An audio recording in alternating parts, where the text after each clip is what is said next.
You have a lovely panel here. So, in 2018, the worldwide sports industry was pegged at $700 billion, out of which almost 10%, about $66 billion, was spent on direct sponsorships on ground. 2018 was also a watershed year for India. We hit that magical $1 billion mark in sports, for sports sponsorship and sports events. So we've reached an inflection point. And I think the time has come for us to talk to our wonderful friends here, experienced friends here, as to how can we create a robust ecosystem where more and more brands can sort of align themselves with sport and spend on sport. So without further ado, just give me time to open my iPad.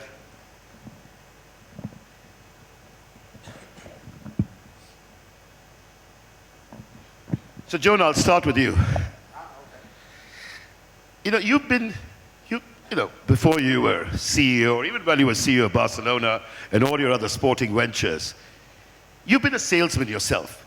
So for most of us who've been in the business of sport, know that for every brand that comes on board, we've always had rejection from about 5.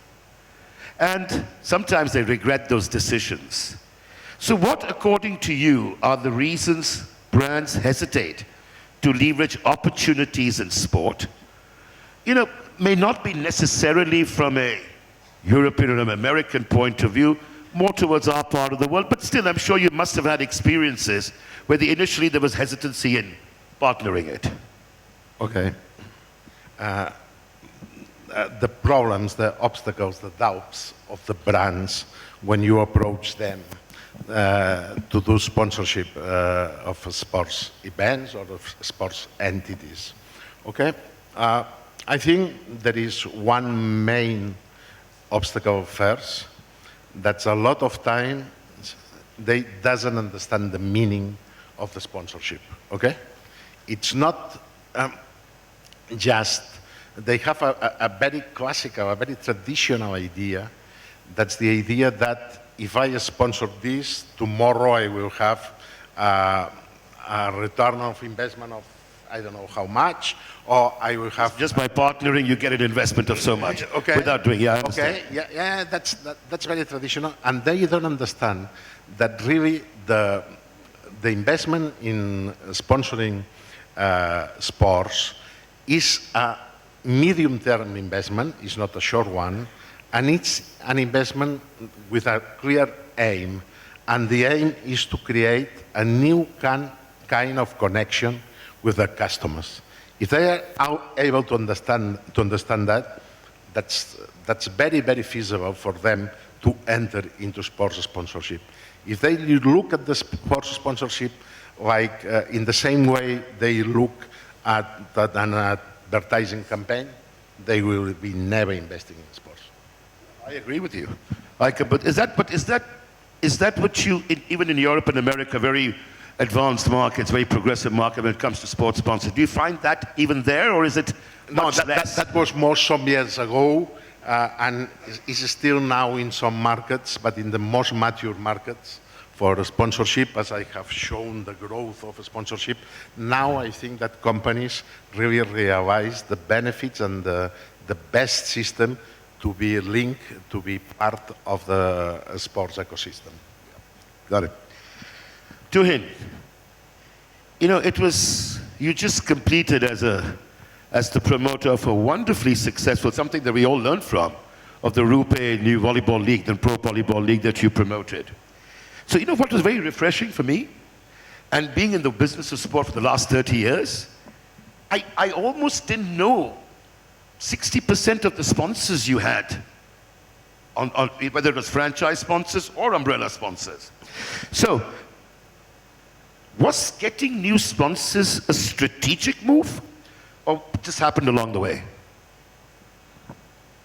First of all, I think we do share a common passion and a common hairstyle as well. So, the city is not big enough for the both of us. Huh? No, but getting those new sponsors, and we are actually very thankful to all of them. I won't say it was strategic at the first place, because when we went out to the market to sell the sponsorship for Pro Volleyball League, we were kind of flooded with so many questions. First time league, volleyball as a sport, will it work, not work? Sony is the broadcaster, Star is not the broadcaster. The usual questions were thrown at us.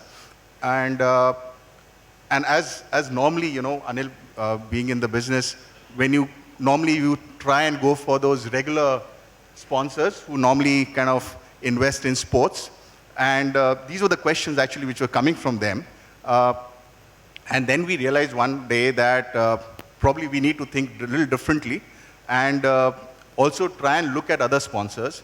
So as a matter of fact, then we started doing a bit of a segmentation, like who all we can approach. And Rupe actually came, they were the title sponsors. And when these guys came on board, there was a certain level of understanding as well. Because a lot of time when you're doing something for the first time, people might not kind of buy or see the passion that you're trying to sell with. Because a lot of times you start getting asked questions on numbers, ratings, how will it do? I have paid this much for kabaddi and I've paid this much for wrestling and badminton and so on and so forth. So these guys, when they came on board, whether it was a Rupe or a Bank of Baroda or Peter England, they actually kind of believed the product at the first place. They saw a value. Obviously, the value proposition which was thrown by us also to them kind of matched the expectations. And I would say by grace of God and with all humility, a lot of them, or I would say a few of them, actually went on to sign a multiple season deals as well. So yeah, that but kind of helped us. I want to dwell further into this, and I'll tell you what I mean by further into this. Okay. Finally, it's not just about the umbrella sponsors that are there on TV or a title sponsor that's got naming rights. Let's take that one level deeper. Let's go a mile deep rather than a mile wide. Because when you talk about 30, 40 brands, what is your pitch? Because I've done that for 30 years. We've not been into the world of cricket that much. We've been involved, but not that seriously. But whether it was running, whether it was rugby, whether it was tennis, squash, we promoted all these brands at a global level. So when you talk about an entire ecosystem, what was that pitch that you have 30 new brands there, franchisees, franchise sponsors? What is that story you told them? The story for us was actually at the first place, we did take time in terms of understanding our own product. So it almost took us 2 years, and something, again, it wasn't by design, because there was a problem in the federation. There was infighting happening. So it actually gave us... That's a problem with all federations. Yes, so it gave us 2 years' time to really study the market much better. What we realized was 2-3 very basic stuff. Some people might agree, some people might not.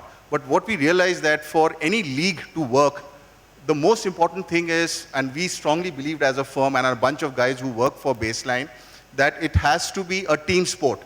A league in a team sport has a much better chance of doing well than an individual sport. Now, with all due respect, we managed two of the biggest badminton players, Sindhu and Shrikant. And they play in a league which is more of a force fit, we personally feel. Individual sports, you love to watch it in a championship or an event because your following is for the star, is not for the team per se. So when you see a bunch of guys, fighting for a ball or fighting for, for securing a place, it is a lot more passion which is involved. Secondly, the quality of play. Again, an example is when you look at team sports in India, as a viewer, when you watch on television, you are exposed to global sports. Now, you don't want to feel cheated when you're watching something on television that, an English Premier League or a La Liga looks much better on TV, and suddenly I see a quality of football which is being played. So are you actually telling me that you gave them this very commonsensical gyan and it worked and they bought in? It worked. So come and sell for program too sometimes. We will do that for sure. But really, what we believed was you need to have a sport which is kind of played at the highest level, or at least looks to be played at the highest I level. agree. I agree. And because that's what, at the end of the day, as a fan as an audience, you will feel connected with. Yeah, but then a fantastic job, because it was a So perfect pitch that worked. Yeah, so those were the basic stuff. The rest are more of semantics in terms of commercials and all those Sure, things. sure. Arvind, my friend, earlier, when events did not get onto mainstream television, and they did not get counted as a pedigree event. If you were not on television, hey, what's the point of being there? And in a way, I do admit. So we didn't want to associate with these events per se. So is the advent of social media and OTT platforms like Facebook, Twitter, Amazon a potential game changer for sports sponsorship, and specifically from the India lens? Yeah. So look, I think a lot of it that John talked about with the slide itself, right? We're at this stage where the world is changing. You've got consumption patterns that are changing like crazy, right? And I'll go back, 20, 25 years, because there was a point when, the BCCI had to pay Doordarshan money to put the games up on TV, which seems unheard of today, right? Where TV channels are now paying tons and tons to just get a match, right? So back then, just being able to show up on a mass platform was incredibly difficult, right? And over that time, that's changed as, 83, 87 were watershed moments for cricket, and that's just taken off. You've suddenly got Can to you a repeat that? I stage. didn't understand the last bit. Just repeat the last bit, what you said. Sorry. I didn't hear the last bit. So I'm just saying, back in the day when television was the only way in which you could reach audiences, back in the day there were times that, you actually had boards having to pay channels to put their channel up, right? BCCI used to pay Doordarshan to put a match up in the early 90s. Cricket then took off, Mark Marquez, we know the entire story, that's taken off. Other sports have come in. But as you look at new sports that don't have a following today, you're suddenly trying to say, look, am I going to be able to strike a good deal with a broadcaster? Yes, there are a lot of channels out there, but are they going to give it enough importance? You couple that with just changing consumption patterns, right? More and more people are on digital, on their phones. We saw that spectrum of the Facebooks, Twitters, Instagrams coming in. And you're suddenly seeing that you've got great avenues to be able to put your content out, even if it's to a smaller group of fans who can actually follow the sport that they want, right? So the World Surf League does a phenomenal job with their own OTT platforms or just covering the league on Facebook Live. What's happened with that inherent intent and following of smaller sports that have come in is the Facebooks and Amazons of the world have realized, man, this is a huge audience that we can actually go and capture. And so when you think about, oh, it's not on Star and not on Sony, in 10 years they're going to say, oh, it's not on Facebook and it's not on Amazon, right? Because these are the new broadcasters, right? You really believe, because I'm a bit of a skeptic, Sure. and maybe I come from an old school of sport, but do you really believe that if you remove television as a perspective, I'm not talking about viewership, I'm talking because television is just wasted numbers that you sort of read in terms of eyeballs, but do you really believe that would replace television in totality and you could do completely without it and still build that sport as a relevance perspective lens? So I think it depends on the sport, right? At some level, it will complement television, and in some places, it just becomes a competitor to television, and in some cases, it just becomes another avenue where television is not relevant for that audience, right? It doesn't make sense to show a sport like Iron Man on television, right? Where guys are swimming across channels, then going on their run and doing their cycle, and you'll have perspective on this, Nikhil. But no one's going to sit and watch that on television, right? But you go ahead and you be able to put that on an OTT platform, great. OTT also allows you to go from one to many to one-to-one interactions, right? So now specific feeds, being able to track your player, coming up with your own experiences. I'm watching a cricket match on Hotstar. I can play along in real time with a live game, right? I can, in the future, be able to pick out my own personalized highlights. I can, in the future, go ahead and do more and more with it, right? And you're starting to see people You can experiment. multitask. So you can multitask, you can do a lot more with it, but I think OTT and digital gives you the opportunity to create personalized experiences at scale, which you can never do with television, right? You've had attempts with interactivity, but it's not taken off. So you'll always have that audience. And television, I think, has its own allure in terms of being more mass and how it's adopted. And I think you've always got to figure out what that right model is as that evolves. But you're going to see niche sports going to say, look, can I go ahead and figure out an interesting deal which I can do with an OTT platform? Or even La Liga, right, which is on Facebook right now, right? Not able to figure out what the right value is with the Stars and the Sonys, is on Facebook this year if you want to watch it as an Indian audience, which is, where the world is going. No, I appreciate it. That's a good insight. Thank you. Nikhil, my friend, whenever you run, television follows you, so don't worry. And by the way, heartiest congratulations to GoDaddy. Just 3 days back, they just became the sponsor of the ICC World Cup 2019. So heartiest congratulations. So reversing the role, my friend, you are a buyer. From our side, we pitch to you people like you. How do you choose a partner? How do you choose a sport to partner with when you have 10 suitors? Now, I understand the brand relevance and the brand significance and the brand values and the DNA connects to sport, so that's a given. But saying everything is same, how do you choose a partner? So thank you, first of all, for congratulations. And just 10 seconds on GoDaddy. If you don't know, GoDaddy is world's largest cloud-based platform. We have over 18 million customers around the world, and we help businesses come online, help them grow, and help them thrive. GoDaddy has also been perhaps one of the oldest brand associated with sports, and I think we've cut across many kind of sports, starting from racing, NASCAR, to basketball, to football, to table tennis, to badminton, to running and cricket.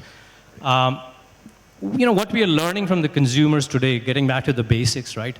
That a consumer is resonating more with purpose-driven branding, right? Before, you used to be able to put a message out or connect with customers in kind of a very, I would say, plain vanilla way, right? This is what I'm selling, and this is what it is. The consumer has now become very purpose-driven, a very mission-driven consumer. And what sports brings in today, right, is that every sport has a mission, every sport has a purpose.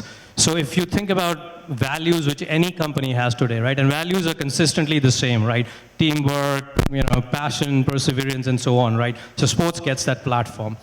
How we make decisions, when we look at sports and choosing between one and the other, we look at where do we have an opportunity to both do the so-called above-the-line connect and below-the-line connect. Now, we talked about TV, we talked about traditional mediums, they exist, right? But today, when you're activating the fans, you're activating the participants, running being one example here, right? I mean, running is the fastest growing amateur sport in the country today. Yeah. And when you think about who are the runners and who are the consumers, they essentially either are entrepreneurs or small businesses or have a passion of their own. So we look at that medium as what can we do on storytelling, what can we do through content marketing, what can we do from influence marketing, what can we do basically using them as the word-of-mouth promoters of our brand, right? So this is where the selection comes in. Does this sport platform give us that opportunity to really get to many more through that platform? And also, when we look at these sports, we look at a combination of both professional and amateur. Because the market is huge, and professional sports like cricket, for example, right? You look at the numbers of IPL, Hotstar viewing doubled last year. Social media post likes almost went to over 400 million. So we look at where do we get the numbers, but where do we get the activation below the line?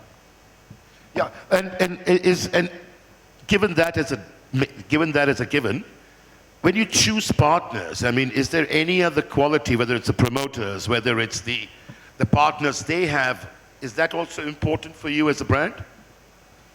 Yeah, and my partners, I mean, who other sponsors are? Yes, how the partners are, who the promoter is, who the broadcaster is, et cetera, et cetera. Yeah, so two dimensions to it. One, the platform itself, and we look at this as a partnership than a commercial sponsorship, right? Because look at it, can we develop a long-term sustainable brand association with them? Because that association stays for long.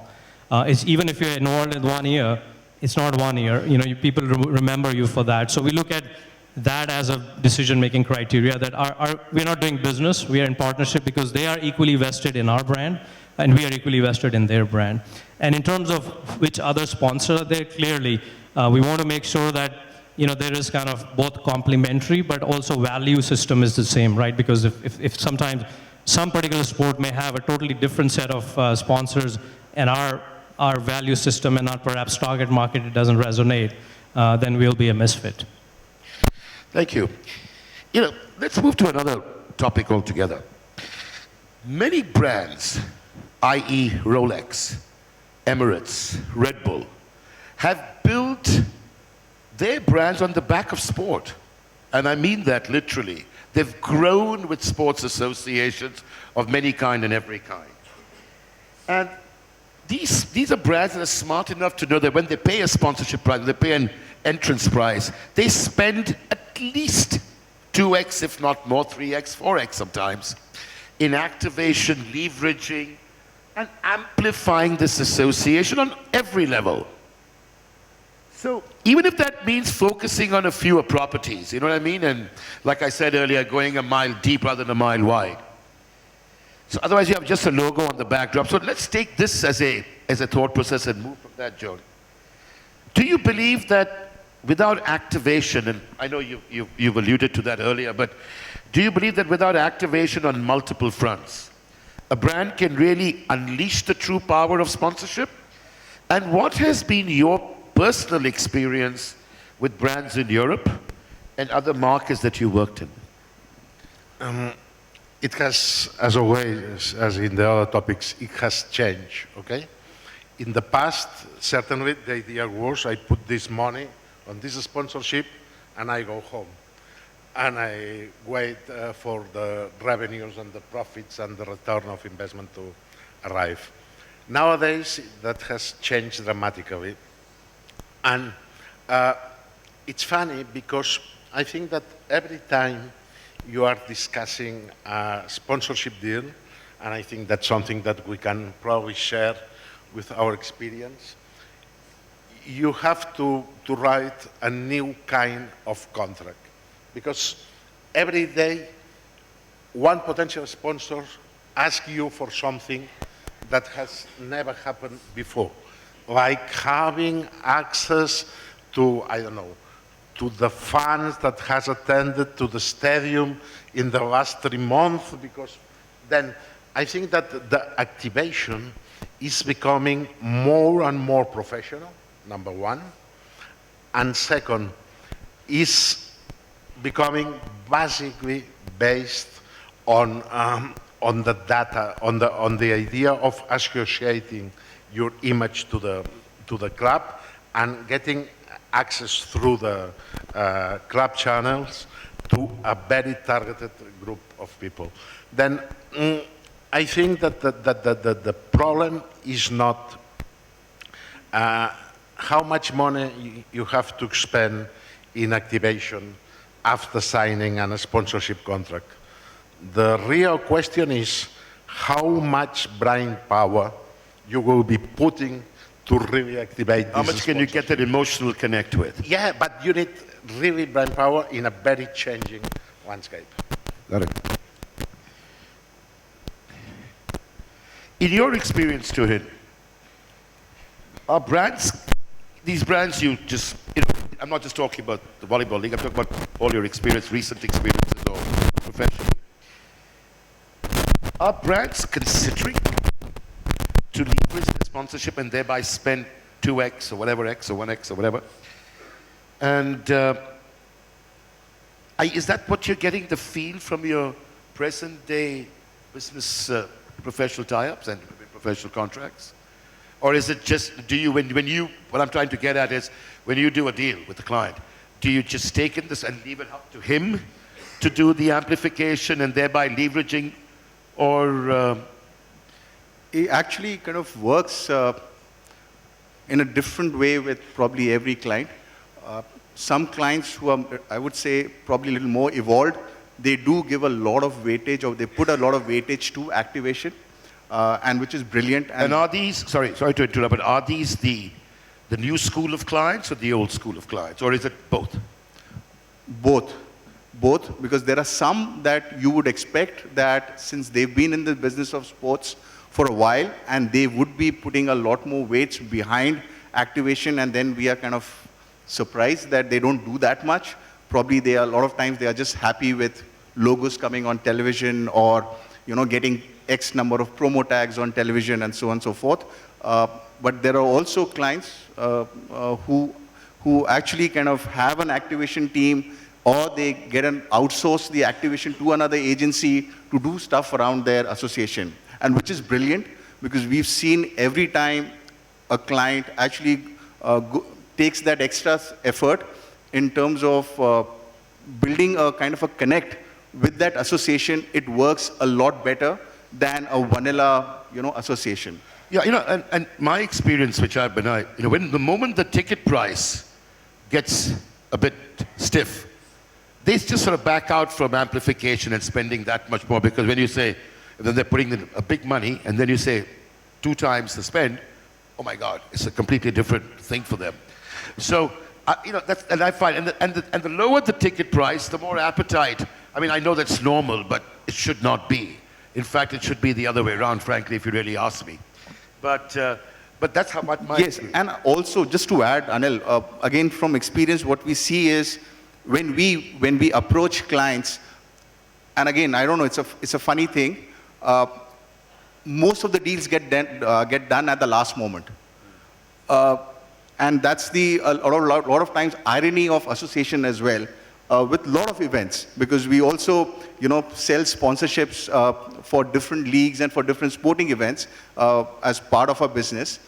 And there can be proposals which can be made 6 months before the event, but somehow the decision gets taken probably 1 month, 1 week, or even 1 day before the Indian sponsorship syndrome. So the whole idea of association, and that's the irony I was kind of coming to as well, is that you want to associate with an event, you want to leverage it, but if one is happy with just a logo coming, somewhere down the line, it's not fair to the brand.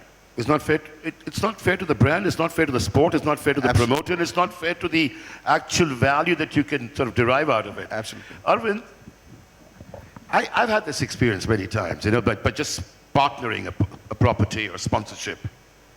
Clients want to see ROI returns up front. Hey, by doing this with you, what am I getting? So we've suddenly found ourselves as promoters creating an amplification value built into television and print and digital. And is that sensible? I'm not so sure, because now we are taking decisions on what they should do. And now that's the kind of, trying to force fit it ourselves.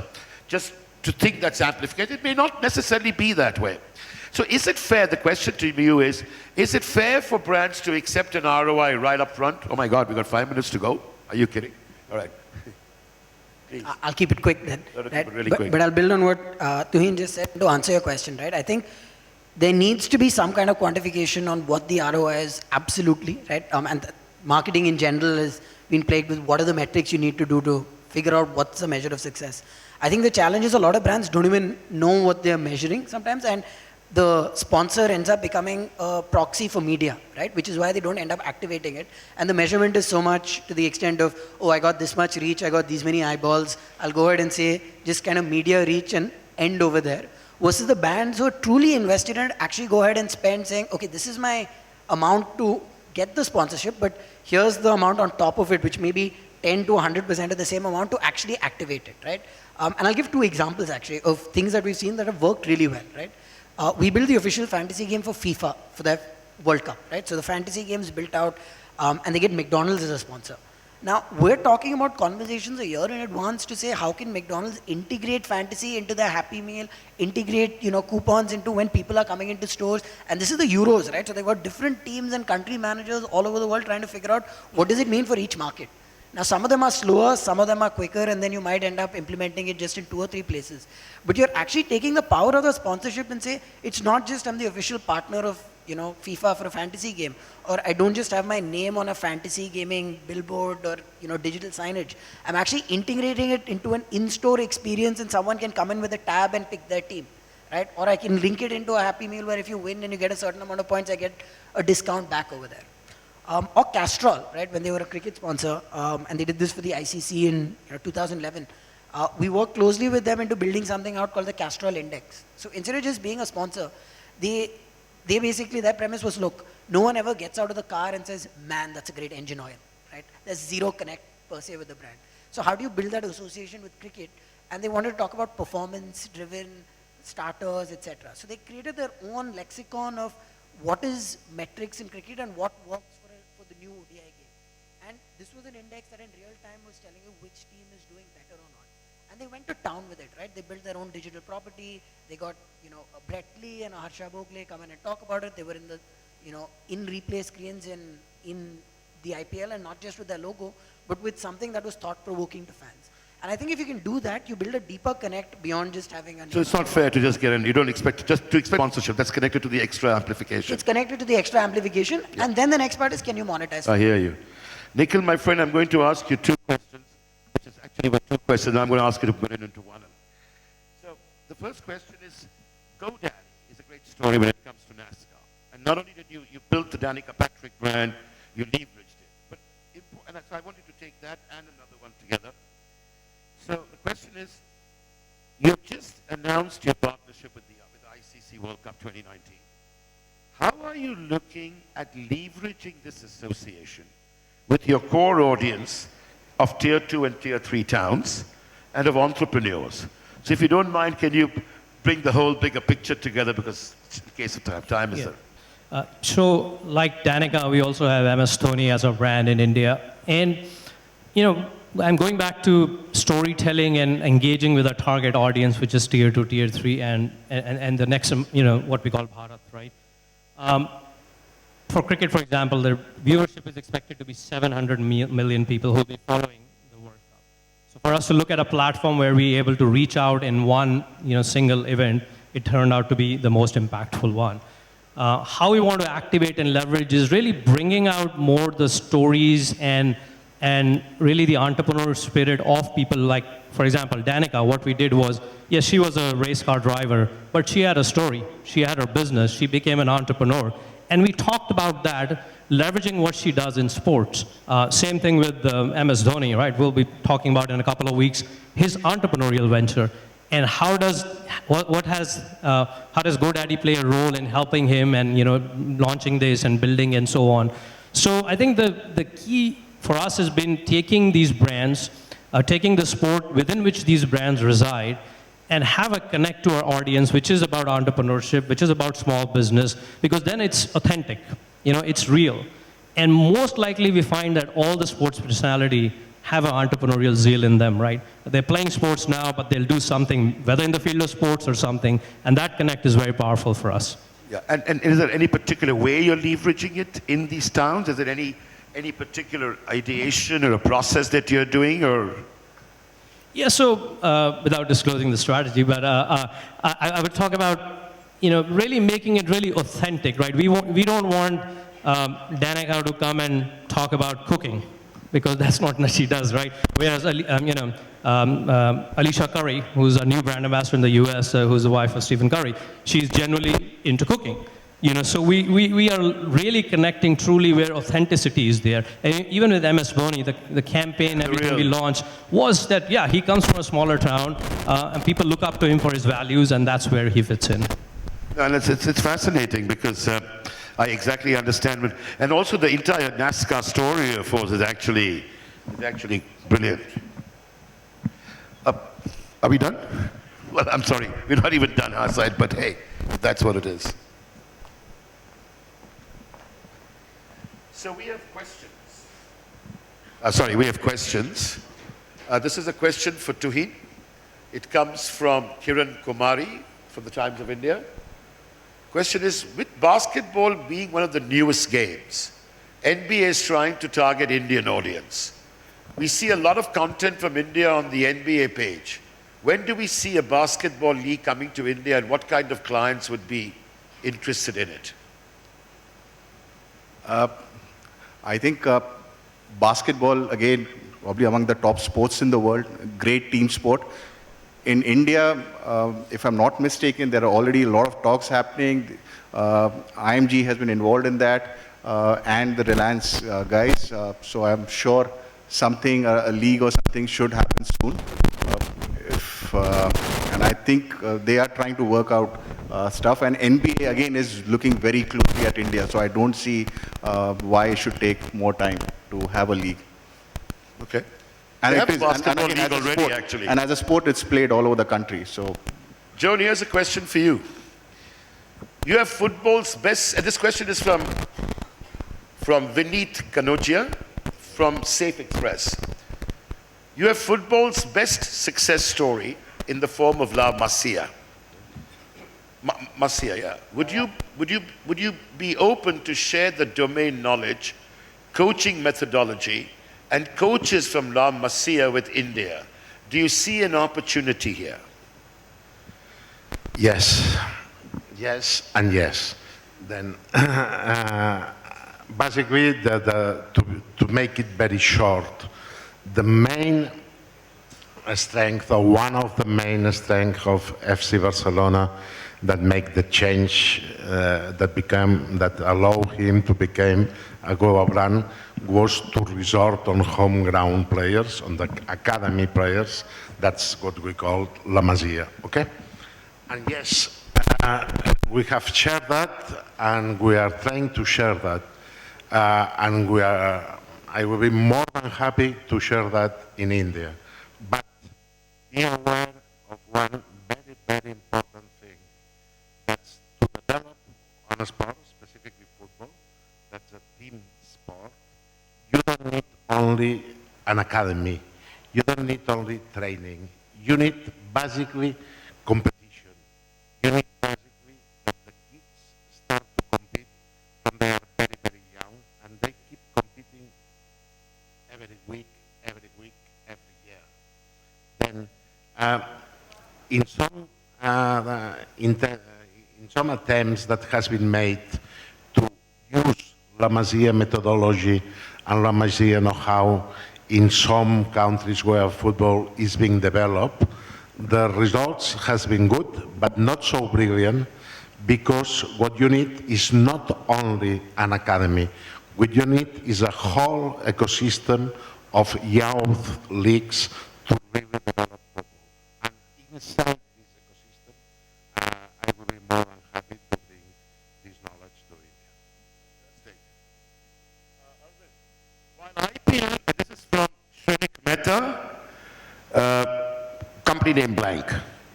So, while IPL has been one of the biggest sports extravaganza and a big success story, why IPL teams have not become big brands and have remained seasonal? That's a brilliant question. I think it's a little unfair to say IPL brands have not become big brands. This Well, perspective. the IPL teams, not brands. Even the teams, right? Like when you start to look at those Facebook following numbers that you had out there, the number of the Indian cricket team versus others. If the Indian interaction cricket and team is at 30 million, you'll still have 15 million people. Now that's the beauty of scale with India. I think it's unfair to say that they've not become big brands. I think the challenge they face is they need to fit in within an international calendar, and so they're only having to restrict access to being able to play for 2 months in a year, 3 months in a year where it's relevant. And then the rest of the time you need to try and figure out what to do around it. You look at all the other big leagues in the world of scale, 6 months, 9 months, right? You're playing 180 plus baseball games, you're playing 82 basketball games in a season without counting the playoffs, right? So there's just more opportunities to engage, whereas an IPL team is playing, 14 to 16, 17 games depending on their path. So I think what are the opportunities, and I think there's a constraint of the calendar because international cricket is so big. Will that league get bigger is something you need to figure out. But what are the things that you can do in the off season to build more and more of that brand rather than just tap into your players internationally? Is You have what to I build a think legacy with your franchise. I mean, you're absolutely right. Like how they do it for any other major sporting leagues. Yeah, right. Nikhil, this question is from Ashutosh Chandra from Bennett University. Suppose you have a great deal coming up. When it comes to purpose, there are some contradictions in values between both the companies. Would you make a deal? Repeat if you want. Meaning if the team's values contradict with our values, If you have a great deal coming up, when it comes to the corporate side of it, the main frame, but have contradictions in values between both the companies, would you make a deal? so the value system is the core of everything, every decision we make, right? Whether it's a sponsorship, whether it's a partnership, whether it's other brands which exist. So that, to me, is the starting point. And if there's a conflict, we won't. So you would not make a deal if Yes, because see, this is just about commercials. Commercials already, they are part of it, but Nothing but a positive rub-off in any which way. It's never a mistake. And your last bit was, are we in a nascent stage of transforming into a sporting nation? I think we are a sporting nation. I think we don't just get recognized for many things, that we've got such phenomenal talent in this country. We have the youngest climber that crowned Everest in Purna. We've got some magical people here. So we are a sporting nation. We are 1 billion and we've got so much of talent, it's not funny. I think it's about attention, it's about resources, it's about training that really needs to come in. But the answer, all three, is great. And I think the best, and there's a quick question for you, which I like the question the most. The last one, and this is,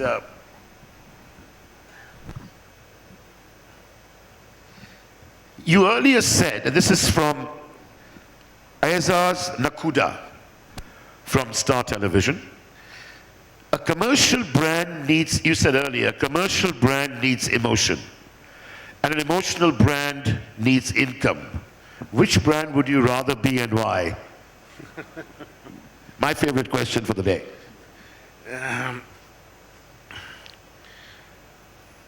I really have not a clear answer on this question, okay?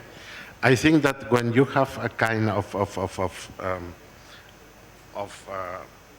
perfect match between two parties, you cannot separate it.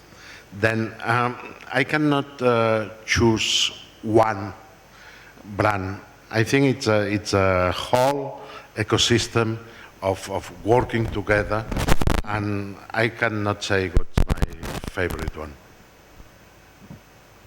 Okay. All right. Sorry. I'm going to end it with you, Nikhil, if you can give me a quick end to this. What are the top 3 factors for a team, right, for a sporting team? Actually, any of you can answer this. I'd just love to know the top 3 factors for a sporting team to absolutely get right when it comes to have a long association with your partners or sponsors. Please feel to speak open. Authenticity. For your partners and sponsors, what is those 3 things you must get right to maintain a harmonious long-term association with your partners and sponsors? Yes, For your partners and sponsors who partner you and sponsor you. Yeah, so I think, you know, it's a pretty, to me, it's very basic, comes down to, you know, authenticity, sincerity, and can you work with them, right? Because everything else falls apart, that, you know, if you're not vested in each other, nothing works. Right. Anybody else, anything? Arvind, Tuhin? I would say, I mean, if you can connect with the, from our side, it's always if we can connect with the sponsors, which is more at an emotional level, and where there's passion involved, rest, I think, always falls in place. Because at the end of the day, the person sitting on the opposite side does always want to see a return on investment, which is very natural. But if these initial things also fall in place, I think the association becomes always much stronger, and probably the number of years of association are much more. Well, for me, it's not a sponsor, it's a partner. Second is you play your heart out, because the brand that sponsors you wants only one thing when it comes to sport: give it all. That's what they want. And third is for you to be the most ethical sportsman you can be. I mean, ethics is the nerve center of sport. So that's, for me, is the 3 things. But thank you. It's been a fascinating conversation. Thank you so much, ladies and gentlemen.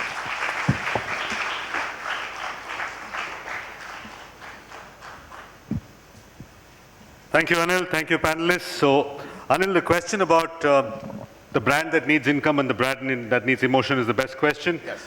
I missed the name of the person who asked that question. Who asked that question? Oh, God. Right here. We'll open the iPad again. So you win a prize, the person who asked the question about the brands that need income and the brands that need emotion. It was Aizaz Lakuta from Star. Aizaz Lakuta, are you here? Right, if you're here, meet Sudeep Garg on stage right, and that corner there, and collect your prize. Gentlemen, thank you very much. Anil, thank you very much.